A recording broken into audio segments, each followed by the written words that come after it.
noite, está começando pela rede CNT de televisão, o Jogo do Poder, um espaço aberto para a discussão política. Nós aqui da CNT acreditamos que o debate, o contraditório, é ponto de partida para o exercício de um dos direitos mais fundamentais, o de ser informado com absoluta correção e transparência. Esse é o objetivo, esse é o propósito do Jogo do Poder, que tem o prazer de receber hoje o deputado estadual do PSOL, Marcelo Freixo. Boa noite, deputado, é um prazer recebê-lo. Prazer estar aqui de volta contigo, Ricardo. Prazer é meu, e para entrevistá-lo eu convidei também o jornalista Cid Benjamin. Boa noite, Cid. Boa noite, Ricardo. Boa noite, Marcelo. Boa noite. Vamos agora ao resumo das notícias da semana, diretamente de Brasília. Olá, eu sou José Marcelo Santos, direto de Brasília, com o resumo das principais notícias da semana. O Congresso recebeu a proposta de orçamento para o ano que vem com previsão de déficit nas contas públicas. O rombo no caixa do governo pode chegar a 30 bilhões e 500 milhões de reais, o que corresponde a 0,5% do produto interno bruto. O governo alega que os gastos com a folha de pagamento e a previdência cresceram em mais de 88 bilhões de reais e, associado a isso, no ano que vem, vai arrecadar 14 bilhões de reais a menos. O ex-ministro José Dirceu se recusou a responder perguntas na CPI da Petrobras. José Dirceu foi preso no dia 3 de agosto na 17ª fase da Operação Lava Jato. Ele é suspeito de crimes de corrupção passiva, lavagem de dinheiro e formação de quadrilha. Segundo denúncias feitas em delação premiada, Dirceu foi um dos organizadores do esquema de corrupção na Petrobras, quando ainda era ministro da Casa Civil, e continuou recebendo propina, mesmo quando já cumpria pena pela condenação no processo do Mensalão. No início da semana, a presidente Dilma Rousseff se reuniu pela primeira vez com o presidente da Câmara, Eduardo Cunha, desde que ele anunciou o rompimento com o governo. Dilma pediu a Cunha que trabalhe em harmonia com o governo para evitar o agravamento da crise econômica. Em quase uma hora de encontro no Palácio do Planalto, a presidente da República repetiu ao presidente da Câmara o mesmo apelo feito aos líderes dos partidos que apoiam o governo. Ela disse que é preciso que os poderes atuem juntos para o bem do país e pediu que o presidente da Câmara não permita que a Casa vote projetos que aumentem ainda mais as despesas da União. O Brasil avançou nos indicadores sociais e, em 10 anos, conseguiu reduzir pela metade a vulnerabilidade dos municípios. Mas, segundo o IPEA, o governo vai precisar adotar medidas para evitar retrocesso em alguns fatores. O índice que mede a exclusão social caiu 27% entre 2000 e 2010, o que significa que indicadores como acesso à saúde, educação, saneamento básico e emprego formal melhoraram. Quanto menor o índice de vulnerabilidade, melhores são as condições de vida da população. Em 2000, dos 5.565 municípios, 3.610 tinham alta vulnerabilidade. Em 2010, o número caiu para 1.981. Eu vou ficando por aqui, mas estarei de volta na semana que vem. Até lá!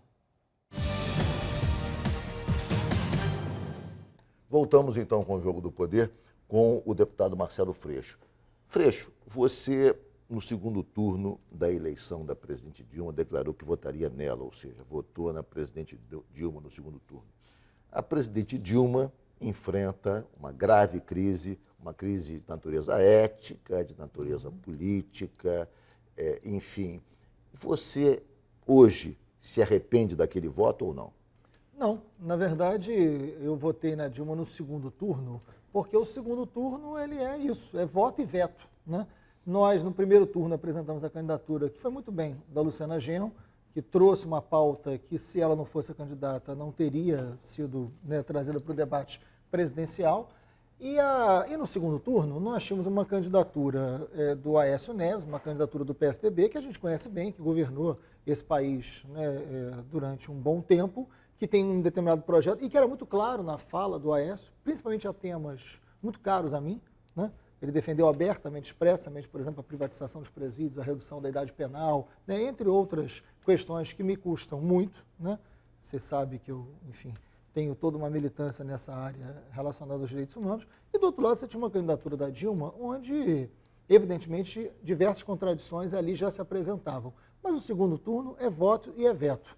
O pessoal tirou a possibilidade ou do voto na Dilma ou do voto nulo, né? E naquele momento eu votei na Dilma e deixando muito claro que não participaríamos do governo, que não teríamos responsabilidade no que diz respeito às suas ações. A Dilma, no segundo turno, evidentemente, faz uma campanha muito mais à esquerda do que foi o seu governo. Aliás, eu acho que esse é um dos grandes erros. A Dilma, no início do seu governo, ela, pela própria montagem do ministério, ela, de alguma maneira, entra numa enorme contradição com aquilo que ela pregou no segundo turno e está pagando um preço muito alto em relação a isso. Evidente que, com isso, a gente não acha que a corrupção seja um problema menor. Apesar de você não ter se arrependido do seu voto, Não. você se frustra, de alguma maneira, com esses primeiros meses do governo da presidente Dilma? Não, sem dúvida alguma. Se a Dilma cumprisse aquilo que ela argumentou, defendeu no segundo turno, ela certamente estaria com uma crise muito menor para administrar. E essa história de tentar dizer que quem governa para todo mundo mente para alguém, né? Então não adianta tentar governar para aqueles que nunca tiveram na Dilma a sua representatividade ou no PT a sua representatividade. A crise do PT vem de muito tempo, por isso a gente saiu de lá, né? Nós saímos de lá no início do primeiro governo do Lula. Saímos de lá porque não acreditamos nesse projeto. Não votei na Dilma porque imaginava que esse projeto agora desse certo. Era para derrotar um outro projeto. Mas ficaríamos na oposição à Dilma como fomos o tempo inteiro. A bancada federal do PSOL é uma bancada de oposição ao governo do PT, de uma oposição à esquerda, de uma oposição crítica, uma oposição que não se mistura com o Eduardo Cunha da vida, né? É algo completamente diferente e é uma oposição com responsabilidade. Agora, a Dilma faz um governo absolutamente contraditório, completamente perdido, um governo que não tem base de sociedade para sustentá-lo, para defendê-lo nas ruas, está muito ruim e, lamentavelmente, sem um programa que pudesse lhe dar alguma característica mais positiva. Cid. Marcelo, você citou a questão dos presídios, a redução da maioridade penal, que são bandeiras dos segmentos mais à direita que a Dilma não abraçou. Agora, que bandeiras importantes no cenário político brasileiro a direita estaria aplicando que a Dilma não está, se ela tivesse ganho a eleição? No que diz respeito ao cenário econômico, né, a Dilma, evidentemente, faz a agenda. Eu tenho dito isso, inclusive, eu acho que o golpe já está dado. O golpe já está dado. A agenda Brasil é o golpe. Não precisa tirar a Dilma para fazer o golpe. É evidente que é inaceitável a ideia do impeachment, é inaceitável a ideia de um golpe. Isso, enfim, isso não está num patamar de debate mais sério, né? Agora, o golpe, no que diz respeito à política realizada, está dada. Marcelo, Porque a agenda Brasil é uma agenda de um governo que foi derrotado no segundo turno. E a Dilma cumpre essa agenda, né? É um grande equívoco do governo da Dilma. E, a lamentavelmente... agenda Brasil não está implantada, é uma agenda em debate, ela foi apresentada pelo Renan Mas Calheiros o que foi e ela, anunciado? digamos, teve o acolhimento da presidente no sentido de oferecer esses temas ao debate, mas nada ainda foi aprovado e de maneira... Não foi mais do que botar em debate. O governo... Não foi botar em debate, ele foi botar na encampou guilhotina. aquelas propostas num primeiro momento. Lógico. Não botou em debate, não botou na mesa, botou na guilhotina. Sim, Né? mas, Ou cumpre ou perde a cabeça. mas até hoje não foram aprovadas, não foram implantadas. Né? Não, na verdade, isso não, ainda bem. Quando eu digo que está em debate é porque ainda não saiu desse terreno. Quer dizer, houve um acolhimento público, sim, houve, mas ele não foi ainda confirmado com a aprovação dos projetos propostos ali. É verdade, é verdade. Você, quando diz que o PT transformou o Brasil, a sociedade brasileira, numa sociedade mais conservadora, queria que você explicasse um pouco mais em que sentido a sociedade brasileira hoje é mais conservadora. Não, acho que o PT transformou o Brasil. O Brasil é uma sociedade conservadora. Nós vivemos, e o Cid sabe muito Não, mais eu digo disso do que mais eu. conservadora do que antes. Na verdade, nós vivemos ali, nenhum país passa por 21 anos da ditadura civil-militar sem uma forte dose de conservadorismo, né? Não vamos imaginar, o Cid pode falar disso muito melhor do que eu, mas não vamos imaginar que uma ditadura civil-militar se sustenta só pela força militar. Você tem uma base conservadora na sociedade, é evidente que tem. Essa base estava mais tímida, essa base estava, vamos dizer, usando o vocabulário da política de hoje em dia, estava no armário, né? Essa base conservadora, essa base mais fascista, estava no armário. O governo, quando o Lula ganha a eleição, em 2002, ele tinha ali, no meu entendimento, um capital político muito forte para fazer as mudanças estruturais. Tinha ali, tinha chance. O Lula ganha porque teve composição Você também, acha que ele mas ganha poderia com as fazer pessoas na rua. essas Tinha mudanças movimento. estruturais que, de certa maneira, significam uma certa ruptura, Claro. digamos, com esse Congresso? Ou aquele Não há Congresso? dúvida, não há dúvida. Ou seja, o Não há Congresso, dúvida. por mais que a eleição do presidente Lula tenha sido, digamos, um movimento de renovação, o Congresso não tinha esse perfil. O Congresso não tinha esse perfil, mas o Executivo tinha uma força política, tanto no que diz respeito a um debate mais amplo que não só o PT, mas tinha um debate na rua. É só lembrar o que acontece na vitória do Lula nas ruas das grandes cidades brasileiras. Há a presença, sim, de um movimento social organizado, há a presença, sim, das pessoas nas ruas.